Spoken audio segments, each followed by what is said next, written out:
Yo, what's up? It's DJ Kraz here for Hog Blog, and we're here with Somejerk. How you What's doing good? today? Very good. So, starting off, just let us know how you got your name and where you're from. I'm originally from Hollywood, which is just about 20 minutes north of Miami. My name, Somejerk, actually comes from my graffiti days. At one point, I was one of those people that would write all over stuff without permission. I still do it, but I'm not going to talk about that. I had different tags at the time, and my brother said he thought it would be funny if people walked by and were like, "Oh, Somejerk did that," and cursed me out. Yeah, who the fuck did that? Somejerk did that. Any recent releases? Yeah, actually, this month has been arguably my most productive. Just this past Monday, I had a song come out on a label called Sectly Oasis, which are from Philadelphia, which is Starkey and Dev 79's label. It's called Quantum Funk, and it's this kind of like footwork, almost trap sort of weird thing. I also had another tune come out called Bubble Flex, which is another footwork, weird jungle fusion sort of thing that came out on a label called Ground Mass, which are from Boston, Massachusetts. That's kind of like where the footwork scene is, right? Like I mean, it's kind of in all weird little pockets of the world. Definitely not really down here just yet. I'm working on it, but Boston, there's a very strong scene for all kinds of different electronic music. The Northeast is always a little bit ahead. And then my own label, myself, Signaflow, which is my label I started about 2 years ago. I did a song with a guy named Drew's Theory, who's essentially from Fort Lauderdale, now he's in Atlanta. We did a song that just came out. What are your influences, musical influences? I was raised on classic rock, psychedelic rock, reggae, a lot of different stuff, and as a teenager I was heavy into punk rock and hardcore, East Coast hip hop, West Coast hip hop, and then about the time I was everything. Well, I mean, I can't just say everything because there's a lot of stuff I don't like, but we're not going to talk about that. I basically was a skateboarder that found punk rock and hip hop and graffiti culture through skateboarding, and also found drum and bass and jungle and down-tempo instrumental hip hop all around the same time. And more recently, I've just kind of been listening to what I listened to when I was 15 because I'm trying to go back to those influences. All that kind of stuff, it kind of leads up to the drum and bass though, because like drum and bass in the late 90s, early 2000s is kind of like influenced by a lot of rock music and all that. Right? Absolutely, whether it's the tempo or the more aggressive stuff or just the energy of it, hasn't always had that edge. I mean, if you listen to the more liquid stuff, it's not there, but there's definitely that energy to it. So when you started producing, was it a progression from something else, or do you make the same kind of music that you're making right now? When I first started producing, it was because I was in punk bands, and getting together with people and keeping up with all that stuff is going to be too much. So I started learning how to record myself playing bass guitar and trying to sing, but very poorly singing, and learning about just basic recording when I was about 19. At that time, I wanted to make really complex sounding drum and bass and really over-the-top stuff, and I tried and failed very miserably. And then over the years, I just kept chipping away at producing, not to become popular or even to share it or to DJ, just because I really enjoyed doing it. If you say you're gonna make a breaks track, making it actually sound like it's breaks, and then taking that influence now and being able to make a breaks track at a different tempo. Like I can make something that sounds like it's Miami bass, but it's at 160 BPM. Okay. So that's my thing now, is trying to fuse all these influences and styles I've been learning about forever into something that is kind of new. I believe that nothing is really new. You just take you take existing things and combine them and create a new dimension. To a listener that's never heard it before, it's new, but truthfully, there's nothing new. So what is your stance on sampling? Like, is there too much sampling that you can do? Should you do like a limited amount? How do you think about that? I have a spiel that I tell my students that are concerned about sampling and then about sample packs and so on and so forth. There's a guy that's going to create his song from scratch. He's going to create the drums from scratch, the bass from scratch, the lead. He's going to also program the program here he uses. He's going to create the computer from scratch. He's going to build the desk he made that he's using to create the music on, as well as building the speakers that he uses, and so on and so forth. And he's going to play that for a crowd, and they're not going to move. Then you're going to have a 12-year-old kid that took a bunch of loops and whatever pirated software he's using with pirated stuff, and people are going to dance to it. You know, that to me is what it all comes down to. How you use it and just being creative in general, really. It's just about whether or not people are gonna respond to it and relate to it. There are certain people that are 100% sample based and are amazing, and then there's other people that create everything from scratch and they're amazing. And then there's the middle line where people are just not thinking for themselves or doing anything original. What's the greatest contribution to your success so far? the moment, my girlfriend for tolerating all my crap. I mean, like, for real, without her support, I definitely would not be getting to where I am today, whether it's her encouragement of saying, hey, you are good enough to email so-and-so blog about your mix or your song, or back to 4 years ago when she was my manager, when she was trying to help me get things done. I'm not really quite sure how to respond to the word success because I don't feel like I've reached anywhere everybody near has their own definition. what I'm going to, but I guess my greatest contribution has been, aside from my girlfriend putting up with my crap and so on, has been the fact that I believe in music above everything else. I believe in what I'm doing instead of being paid, for example, and I believe in networking and creating quality, creative stuff. How have you been able to make your music stand out in the scene as it is right now? I mean, because you say you do a few different genres, but just in general, how do you like define, have you been able to define your sound? Initially, it wasn't very hard to stand out because in 2007, 2008, dubstep was this wild animal nobody had known about, but I had been listening to it and trying to make it for a while. So at first it wasn't hard. I was relentless with making promotional mixes for myself, putting out new music and edits constantly.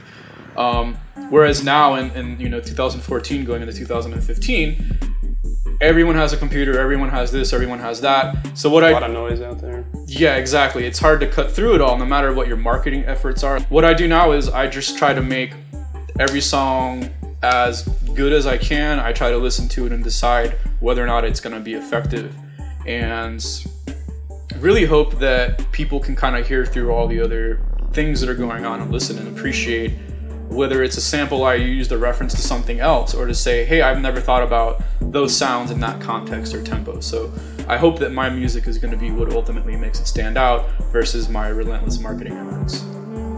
What's your opinion on the rise of bass music, and where do you think is the direction it's headed in right now? That's a very broad question in terms of the world versus Miami. Miami right now, we're in what I could call a bass recession. Having been in the scene now for over 12 years, first as a raver dancer, then as a promoter, then as a DJ, now as the weird guy that stays home and just makes music all the time, I see things happening. I see newer layers of people, newer generations, and I see something that's gonna happen in 2015. We're gonna see completely different things than what we've been seeing. I, of course, want to see a re-rise of drum and bass and of dubstep, but the truth is that those generations of people are now making children and staying home and being professional adults.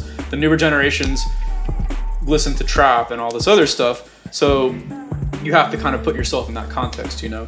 So globally, of course, everyone has computers, everyone's sort of all over the place. I mean, if you look at like LA and the influence LA had with the beat scene, with with low-rise and not low-rise, they're low-end theory, I'm sorry, from low-end theory to San Francisco, we were talking about earlier. San Francisco is a very big bass mecca right now. So those areas have always had stuff going on. They're always going to have stuff going on, and it's going to continue to be like that.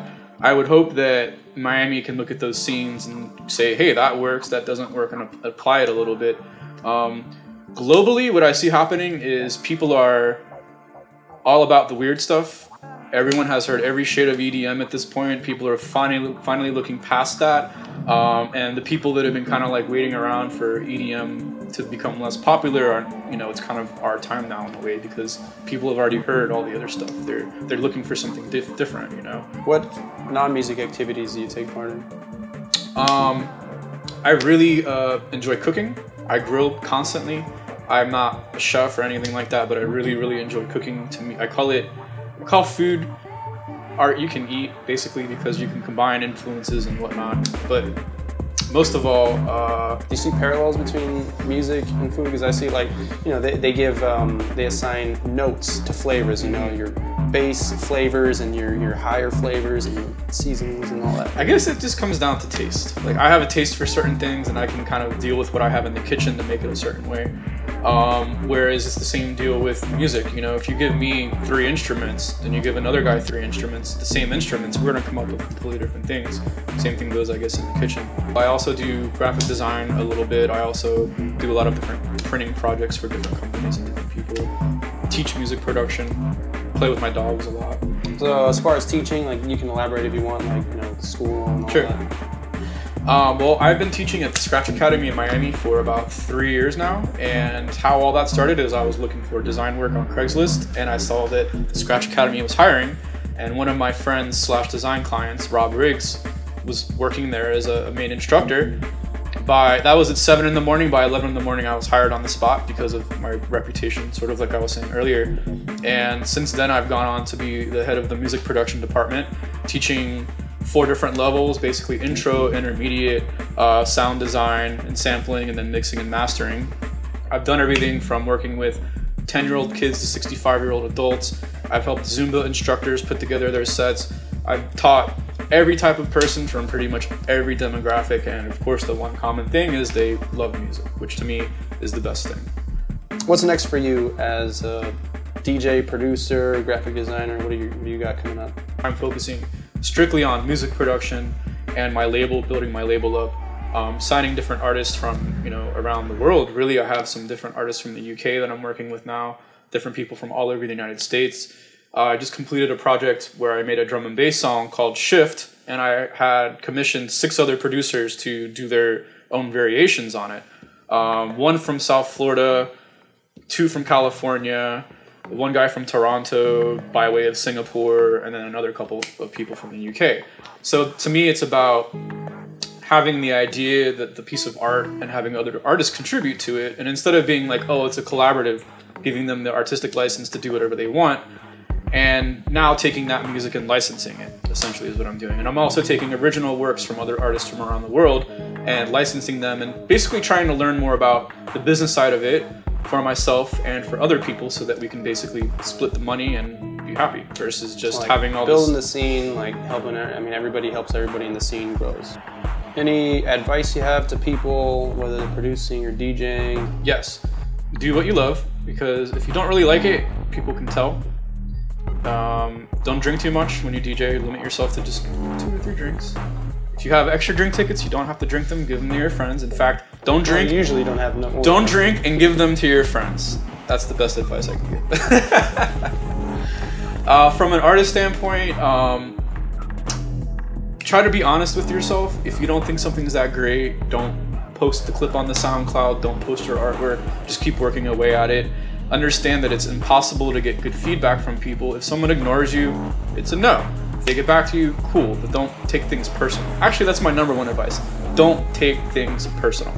Most of the time, people don't even realize they're being rude or whatever, and if you hold grudges against people, you can't work with them. This week, you have a problem with that guy. Next week, that guy is doing something, and if you act like a little baby, they're not going to put you on. You can hear my music and purchase it if you want through my websites, which are somejerk.net, as well as signaflow.com, signaflo.com. I'm Somejerk, and you're watching Bass Hog Blog.